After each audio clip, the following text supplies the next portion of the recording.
Somebody will say that Akufo Addo did it. I'll tell you what, if Akufo Addo did it and it was wrong yesterday, it doesn't make it right today. That is why President Mahama promised us resetting. And so if we are resetting, what kind of resetting are we doing? Are we doing resetting to make it worse or resetting to make it better? I wouldn't want to analyze. This morning I was on a program. I said what I know about the Charlotte Osei removal. You don't have a personal relationship with her. Okay, I didn't know. Yes, that. I have a personal relationship with her. I said what I know. And you see, without going back to what I said, let us as a nation cast our minds to events even in Parliament during the Committee of Whole, where Madam Charlotte Osei and her deputies met Parliament.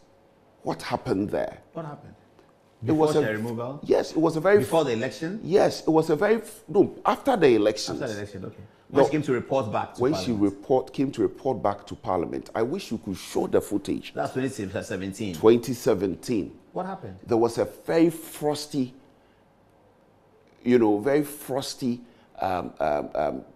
relationship that was displayed. Among the two... among the EC reps who came to Parliament. I remember that. If you remember that. They were very hostile to each other. Very hostile to each other. Yes, Subsequent to that, there was a tape that also came out. Yes. About the relationship between the deputies. It had broken down. It had broken down beyond reconciliation. Yes. So I'm happy this matter, we can refresh our memories. And they were the petitioners against Charlotte. They were the petitioners. The deputies. We should go. We should go and find out, prior to they sending the petition, what had happened. What attempt had been made to have them removed. The deputies? So they were provoked. You see, I'm not here to justify anything, but we need to be a nation, as I said, that should interrogate things. I would always defend independent constitutional bodies. I will always defend arms of government. I saw a bit of the Rawlings regime. I've seen what has happened around us as a country. Look at Togo, right? The tamperings of the constitution. Look at what is happening there. It starts gradual. The next moment, boom, there is an explosion. Look at what happened in Ivory Coast, right? Look at the whole of French West Africa. Yeah. And so I am very careful when we are tampering with parts of the Constitution. I always say that it contains a spirit. If you tamper with it, you tamper with the spirit of the Constitution. And it's just a matter of time. The spirit will depart and it will become a mere document that everyone will trample upon it. Which is why I will always defend the judiciary and encourage them to be independent. Which is why I will always push for an amendment for greater independence of the judiciary, free from the executive interference and control. And I'll also encourage the judiciary that, look, you are our bedrock. This democracy rests on you. Once you are appointed to the Supreme Court, once you are appointed to the Court of Appeal or the High Court, the Chief Justice, nobody can touch you unless another Article 146 procedure starts.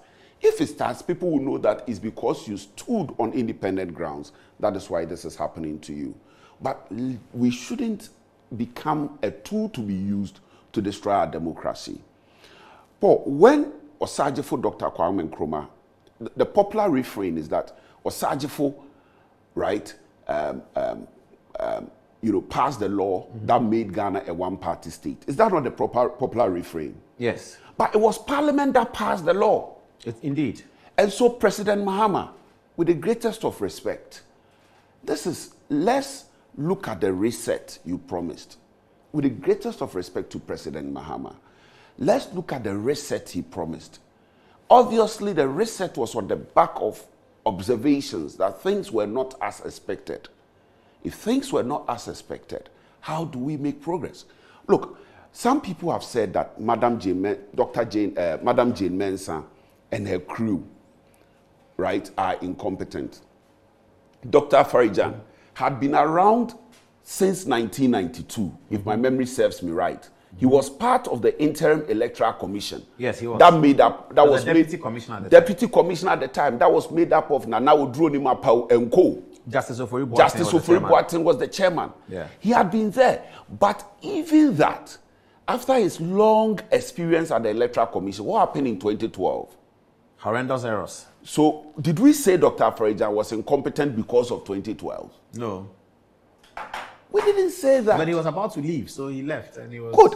Now, again, when, after 2012, there were reforms that were put in place, i.e., every party should have a copy of what has become known as the pink sheet, right? And the essence of it is for the compilation of your own results, so that if there is an anomaly, right, there can be verification against that of the EC for the anomaly to be established and corrected possibly, right? When the NDC went to the Supreme Court, what became apparent from the cross-examination, from the examination of Mr. Johnson Adom-Otchere by Justice Apau, who is now retired, what became apparent was that the NDC had not done their own compilation. Subsequently, yes, a tape was leaked where Mr. Johnson Adom-Otchere was seeking to blame the national chairman at the time, Mr. Baffour. Should we also say that Mr. Adom-Otchere is incompetent by reason of their default to put together their own pink sheets? Mistakes are human. Okay. And so we need to accept that in certain instances, such mistakes may abound. But to the extent that, it should lead to the removal of people from office today, tomorrow somebody may also not like the height of somebody. And merely because that person said something which he thinks does not align to his position, that person too will say, the EC or some other institutional head should be removed. That is why I am urging caution in this whole matter.